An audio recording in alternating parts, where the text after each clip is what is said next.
How to know which mobile number is linked with your Aadhaar? Yes, you are listening right.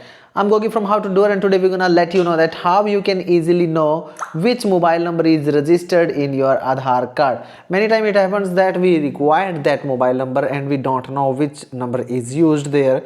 So what you can do, this can do you can do on your mobile, laptop, computer, wherever you want to do. Go to the internet browser on your any device. Don't worry about computer and laptop or mobile, and click over there and search for check Aadhaar validity. Click on that first link, and after that it will ask you for the Aadhaar number. And keep in mind that I gonna link in the description below. You have to enter Aadhaar number over here, and after that this same captcha over here.